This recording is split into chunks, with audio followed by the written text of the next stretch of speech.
بسم اللہ الرحمن الرحیم۔ ناظرین کرام، آج پاکستان کے منظرنامے پہ جو صورتحال ہم دیکھ رہے ہیں، بلوچستان میں ایک بڑی تعداد میں ہمارے ہی پاکستانی مسلمان بھائیوں کو بڑی بے دردی کے ساتھ قتل کر دیا گیا۔ چند روز پہلے کچے کے علاقے کے اندر وہاں پر موجود ڈاکوؤں نے ہمارے متعدد افراد کو اسی طرح سے جاں بحق کر دیا، اور ابھی زیادہ دن نہیں گزرے پاکستانی قوم کے حافظے پر وہ واقعہ بھی ہتھوڑے برسا رہا ہے کہ ایک خاتون نہ جانے کس حالت میں تھی، اس نے اپنی گاڑی تلے کتنے ہی افراد کو کچل ڈالا، جن میں سے ایک والد اور ان کی بیٹی بھی تھی، اور ایک بڑے سرمایہ دار گھرانے سے تعلق ہونے کی بنیاد پر اس خاتون نے پھر عدالت سے چھٹکارا پایا، رہائی پائی۔ اس کو تو جیل کی سلاخوں کے پیچھے بھی نہیں دھکیلا گیا، اور پھر وہ ہمارے نظام عدل اور ہمارے قوانین کے اوپر ایک زوردار تھپڑ رسید کرتے ہوئے وکٹری کا نشان بنا کر نہ جانے کہاں رخصت ہو گئی۔ یہ سارے واقعات کس بات کا پتہ دیتے ہیں؟ یہ پاکستان میں کیا ہو رہا ہے؟ یہ ہم اس ملک کو کس طرف جاتا دیکھ رہے ہیں؟ یہ جو خون کی ہولی کھیلی جا رہی ہے، یہ آخر خون ناحق کیوں بہایا جا رہا ہے؟ اس کا کوئی تدارک کرنے والا کیوں آگے بڑھ کر اس کا تدارک نہیں کر رہا؟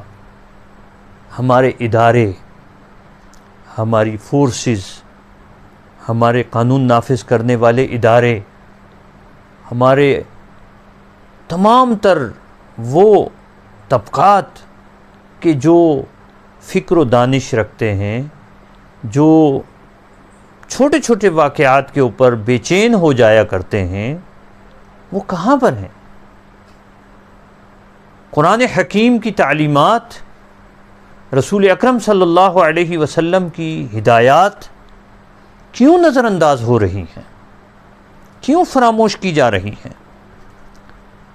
اللہ رب العالمین نے قرآن حکیم میں ارشاد فرمایا، وَمَن يَقْتُلْ مُؤْمِنًا مُتَعَمِّدًا فَجَزَاؤُهُ جَهَنَّمُ خَالِدًا فِيهَا، جو کسی ایک مومن کو جان بوجھ کر قتل کرتا ہے تو اس کی سزا یہ ہے کہ وہ ہمیشہ ہمیشہ جہنم کے عذاب میں رہے گا۔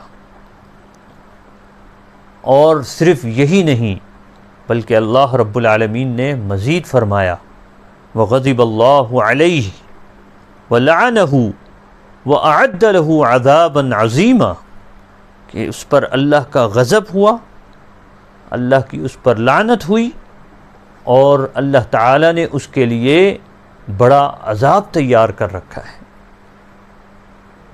اور ذرا دیکھیے سورہ المائدہ کیا کہتی ہے اس بارے میں، کہ اللہ رب العالمین ارشاد فرما رہے ہیں، انہ من قتل نفسا بغیر نفس او فساد فی الارض فکأنما قتل الناس جمیعا ومن احیاها فکأنما احیا الناس جمیعا، کہ جس نے کسی ایک بھی جان کو ناحق، بغیر کسی حق کے یا بغیر اس کی طرف سے کوئی فساد رونما ہوئے قتل کر ڈالا، اس کا کوئی قصور نہیں تھا اور اس کو قتل کر ڈالا، تو اس نے پوری انسانیت کا قتل کیا۔ اور جس نے ایک جان بچائی، اس نے گویا پوری انسانیت کو بچایا۔ یہ واقعات ان کے ہوتے ہوئے کیا یہ آیات مد نظر نہیں رکھی جا رہی، ان کو فراموش کیا جا رہا ہے۔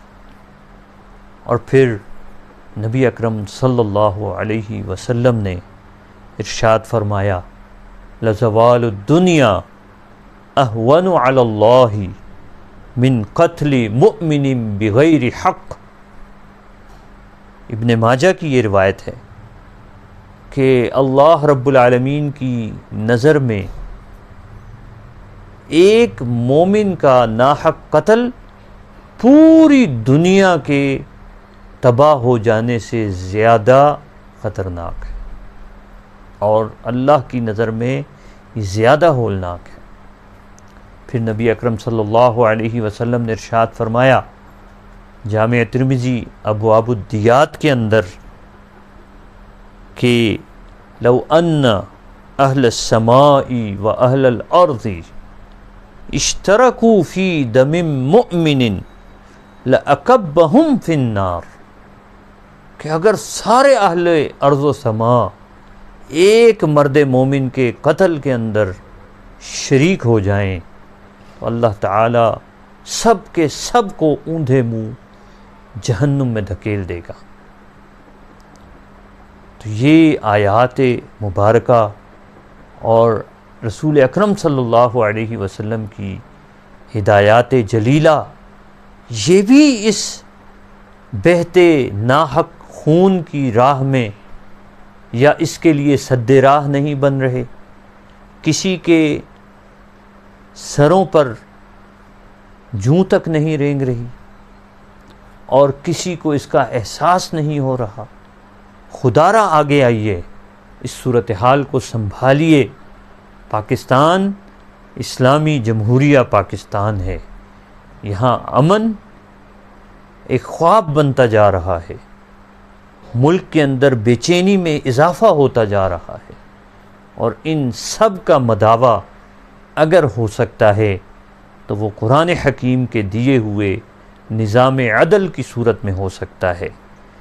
جتنے بھی اس ملک کے کرتا دھرتا ہیں ان سب کا یہ فرض ہے کہ وہ اسی نظام عدل کو اپنائیں، اور عام لوگوں کا بھی یہی فرض ہے کہ وہ اسی اسلام کے دیے ہوئے نظام عدل کے سایہ رحمت میں جگہ پائیں۔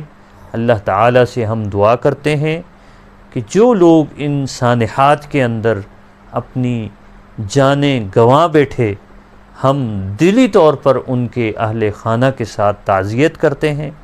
اللہ رب العالمین ان تمام افراد کی مغفرت فرمائے اور ان کے لواحقین کو صبر جمیل عطا فرمائے، اور اللہ تعالیٰ اس ارض پاک کو امن و سلامتی کا گہوارہ بنائے، اور جو ذمہ داران ہیں ان کو اپنا فرض ادا کرنے کی توفیق عطا فرمائے۔